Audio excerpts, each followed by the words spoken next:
शरीरात रक्ताचा शेवटचा थेंब असूपर्यंत मी आरक्षण देण्यास कटिबद्ध आहे.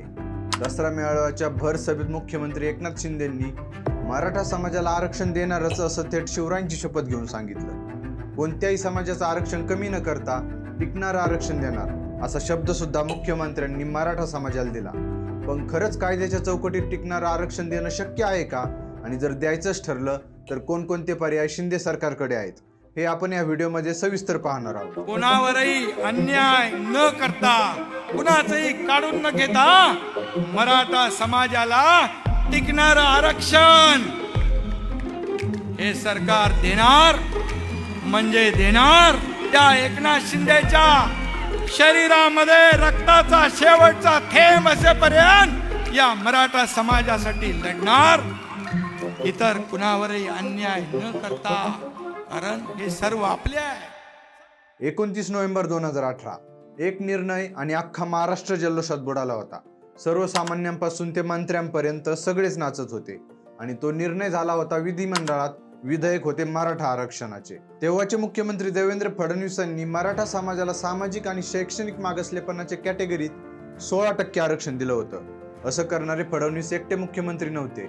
25 जून 2014ला असाच एक निर्णय तत्कालीन मुख्यमंत्री पृथ्वीराज चव्हाण यांनी घेतला होता. पण फडणवीसांनी दिलेलं आरक्षण त्यांनी कोर्टात टिकवलं होतं. ते कसं व त्या आरक्षणाची पार्श्वभूमी काय या प्रश्नाचं उत्तर शोधूयात व त्यानंतर व्हिडिओच्या शेवटी आपण आरक्षण देणं शक्य आहे की अशक्य हे पाहूयात. फडणवीसांनी MG गायकवाड यांच्या अध्यक्षतेखाली राज्य मागासवर्ग पडताळणी समितीची स्थापना केली. या समितीने मराठा समाज शैक्षणिक आणि सामाजिक क्षेत्रात मागास असल्याचा रिपोर्ट सरकारपुढे मांडला आणि याच आधारे फडणवीसांनी आरक्षण देण्याचा निर्णय घेतला. 30 नोव्हेंबरला निर्णय झाला आणि त्याच्या 4 दिवसांनी मराठा आरक्षणाविरोधात मुंबई हायकोर्टामध्ये काही याचिका दाखल झाल्या.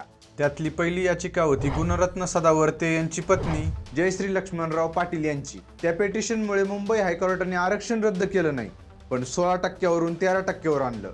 हायकोर्टात रद्द झालं नाही म्हणून नाराज होऊन जयश्री पाटलांनी सुप्रीम कोर्टात याचिका दाखल केली. याचिकेत सुप्रीम कोर्टाच्या वेबसाईटनुसार मराठा समाजासाठी स्पेशल बनवलेला प्रवर्ग म्हणजे SCBC ऍक्ट 2018 हा संविधानातील आर्टिकल 15(4) आणि 16(4) उल्लंघन करत आहे.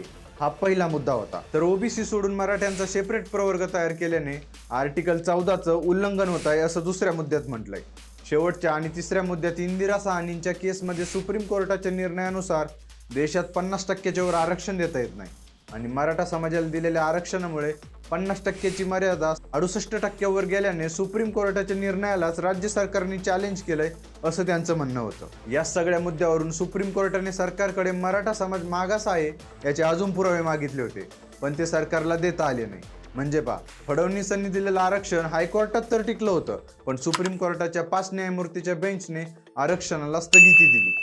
स्थगिती देताना एक महत्त्वाचा मुद्दा कोर्टाने राज्य सरकारला सांगितला आणि त्या मुद्द्यालाच आज घडत असणाऱ्या घडामोडींना जोडता येऊ शकतं. सुप्रीम कोर्टाचं म्हणणं आहे की एखादा समुदाय मागास आहे की नाही हे ठरवण्याचं काम राज्य सरकारचं नाहीये. त्यांच्याकडे तशा पावर्सच नाहीत. मुळात हे ठरवायचं काम राष्ट्रपतींचे आहे. आत्ता राज्यात मनोज जरांगे पाटील आरक्षणासाठी उपोषण करत आहेत. त्यांचं म्हणणं आहे की मराठा समाजाला कुणबी ग्राह्य धरून OBC मधून आरक्षण द्या, पण सुप्रीम कोर्टाच्या जजमेंटनुसार तसं करणं सुद्धा राज्य सरकारच्या हातात नाहीये आणि म्हणूनच कदाचित शिंदे फडणवीस दिल्लीला जाऊन पंतप्रधानांची भेट घेत आहेत. देशात 50%च्या वर आरक्षण देता येत नाही हे आपण नेहमी ऐकतो, पण तामिळनाडू राज्यात 69% आरक्षण आहे आणि ते टिकलंय सुद्धा. तामिळनाडू सरकारने ते गणित कसं जुळवलं होतं आणि तसंच महाराष्ट्रात करता येईल का हे आपण पाहूयात. बॅकवर्ड क्लासला 50% आणि SC/STला 19 असं मिळून 69% आरक्षण 1980 मध्ये तामिळनाडूचे तत्कालीन मुख्यमंत्री MG रामचंद्रन यांनी दिलं होतं. त्यावेळेस 50% आरक्षणाची अट नव्हती, पण नरसिंहराव सरकारने 1991 मध्ये मंडल कमिशनच्या शिफारशीनुसार देशात OBC प्रवर्गाला 27% आरक्षण दिलं आणि त्या आरक्षणाला सुप्रीम कोर्टात इंदिरा साहनी यांनी चॅलेंज केलं. त्यांचं म्हणणं होतं की देशातील 60% लोक आरक्षणात आहेत आणि 40% खुल्या प्रवर्गात. संविधानातील नियम क्रमांक 15 आणि 16 नुसार आपण या 40% लोकांसोबत भेदभाव करत आहोत, अन्याय करत आहोत. म्हणून आरक्षणाची मर्यादा 50% करावी आणि झालंही तसंच. 1992 मध्ये सुप्रीम कोर्टाने देशात 50% आरक्षणाची मर्यादा घालून दिली. त्यासोबत क्रीमिलेअर कन्सेप्ट सुद्धा अंमलात आणण्यास सांगितले. क्रीमिलेअर काय भानगडे हे मी तुम्हाला पुढे सांगतो. कोर्टाने आरक्षणाची लिमिट 50% केली खरं, पण तामिळनाडूत 69% आरक्षण होतं म्हणून आरक्षणाला कोर्टात चॅलेंज केलं गेलं. व कोर्टाने सरकारला आरक्षणाची पुनर्रचना करून 50% आणण्यास सांगितलं. तामिळनाडू सरकारने विद्यार्थ्यांचे ऍडमिशनचे कारण सांगत 1 वर्ष वेळ मागितला. त्यामुळे कोर्टाने त्यांना वेळ सुद्धा दिला, पण तामिळनाडू सरकारचा आरक्षण कमी करायचा जरा सुद्धा मनसुबा नव्हता. ते सगळे राजकीय हेवेदेवे विसरून तत्कालीन मुख्यमंत्री जयललिता यांच्या नेतृत्वात सगळे दिल्लीला गेले. पंतप्रधान नरसिंहराव सरकारला शिफारस करून संसदेचे विशेष अधिवेशन भरवून तामिळनाडू रिझर्वेशन बिल 1993 हे पास करून घेतलं. पुढे राष्ट्रपतींनी त्याला मंजुरी सुद्धा दिली. पण आता या दिलेल्या आरक्षणाला परत कोणी कोर्टात चॅलेंज करू नये म्हणून संविधानाच्या 9व्या अनुसूचित सुद्धा टाकून या कायद्याला कोणीही व कधीही रद्द करू शकत नाही, यावर कोणताही न्यायाधिकाराचा हुकूम किंवा आदेश लागू होणार नाही असं स्पष्ट नमूद केलं. आणि याचमुळे तामिळनाडूमधील एकूण 70% आरक्षण आजपर्यंत टिकून आहे. आता कोणी दिलं आणि कोणी कसं टिकवलं हे सगळं लक्षात घेऊन राज्यातील मराठा समाजाला आरक्षण देता येऊ शकतं का, आणि द्यायचंच झालं तर पर्याय कोणकोणते आहेत हे पाहू. सगळ्यात आधी हे लक्षात घेतलं पाहिजे की कोणत्याही जातीला किंवा धर्माला आरक्षण देता येत नाही. तो समाज किंवा जात जर मागास असेल तरच आरक्षण देता येतं.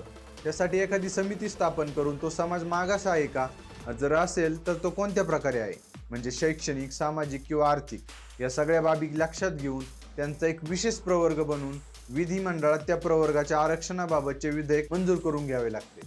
हा कायदा पास झाल्यानंतर राज्यात आरक्षणाची 50% मर्यादा ओलांडली जाईल आणि कोर्टात हा कायदा किंवा आरक्षण रद्द करा अशा याचिका येतील. आता या कोर्टापासून आरक्षणाला वाचवायचे असेल तर ते तामिळनाडू सरकारने जे 1993 केले होते ते करावे लागेल. म्हणजे केंद्राकडून अधिवेशनात विधेयक मंजूर करून घ्यावे लागेल व राष्ट्रपतींकडून अंतिम मंजुरी. आर्टिकल 31B अंतर्गत हा कायदा टाकावे लागेल. म्हणजे कोणतेही कोर्ट किंवा सरकार याला कधीही धक्का लावू शकत नाहीत. हा झाला पहिला पर्याय. दुसरा पर्याय म्हणजे मराठा समाजाला ओबीसी प्रवर्गात घेऊन ओबीसींना जे आरक्षण मिळत आहे त्यातच मराठा समाजाला देणे. कारण ओबीसी लिस्टमध्ये बदल करायचा असेल तर तो केंद्र सरकारने संसदेत बदल करून मंजुरीसाठी राष्ट्रपतींकडे पाठवावी लागेल. पण यातही अनेक त्रुटी आहेत. आधीच ओबीसी लिस्टमध्ये 6000 जाती समुदाय आहेत व त्यात अजून एक टाकायचं म्हणजे ओबीसी प्रवर्गातील लोक नाराज होतील. आरक्षण देता येईल का या प्रश्नाचं उत्तर होय असं आहे आणि त्याचे पर्याय सुद्धा तुम्ही पाहिलेत. आता फक्त आरक्षणाप्रती राज्यकर्त्यांची इच्छाशक्ती किती आहे व कोर्टात टाकलेली क्युरेटिव्ह पिटिशनवर सुप्रीम कोर्ट काय म्हणतंय याच्यावर सगळं अवलंबून आहे. देश जसा स्वतंत्र झालाय तसं हे आरक्षणाचं रडगाणं सुरू आहे. पण मग हे कायमचं असं राहील का, तर नाही. मी मागे व्हिडिओत म्हटलं होतं की क्रिमिलेअर काय असतं ते एक उदाहरण देऊन सांगतो. समजा तुमचं कुटुंब आरक्षणासाठी पात्र आहे आणि याच आरक्षणाच्या माध्यमातून तुमच्या वडिलांना सरकारी नोकरी मिळाली आणि आता जर तुम्ही परत त्याच आरक्षणातून सरकारी नोकरीला अर्ज करत असाल तर तो अर्ज ग्राह्य धरला जाणार नाही. आता तुमच्या लक्षात आलं असेल की आरक्षण हे स्टॅटिक नाहीये तर ते डायनेमिक आहे. क्रिमिलेअर लावण्याचा उद्देश हाच आहे की ज्याने एकदा लाभ घेतला तर त्याच्या पुढच्या पिढींना परत लाभ घेता येणार नाही, जेणेकरून काही वर्षांनी आरक्षण सिस्टीम बंद होईल. हे झालं भविष्यातलं. आत्ता राज्यात एकीकडे आरक्षण देणारच म्हणून शिंदेंनी शपथ खाल्ली तर फडणवीस सकारात्मक आहे आणि अजितदादा तर काही बोलतच नाहीत. आणि दुसरीकडे मराठा समाजातील तरुण आरक्षणासाठी आत्महत्या करतायत तर कुणी आमरण उपोषण करतंय. जसं 2014 व 2019 निवडणुका डोळ्यासमोर ठेवून आरक्षण दिलं होतं तसं यावेळेस सुद्धा होईल असंच वाटतंय. नुसतं नादी लावण्यापुरतं आरक्षण द्यायचं आणि त्याचं पुढं काही पाठपुरावा करायचाच नाही, जेणेकरून ते रद्द होईल आणि पुढच्या वेळेस परत निवडणुकांसाठी आरक्षणाचा मुद्दा काढता येईल. हे ठरलेलंच. तर तुम्हाला काय वाटतं, शिंदे सरकार मराठा समाजाला टिकणारं आरक्षण देऊ शकतं का, हे मला कॉमेंट बॉक्समध्ये सांगा. आणि माहिती आवडली असेल तर व्हिडिओला लाईक करा व चॅनलला सबस्क्राईब करायला विसरू नका. कारण तुम्हाला तर माहीतच आहे, गोष्ट कोणती असो मी मात्र खरं बोलतो. धन्यवाद.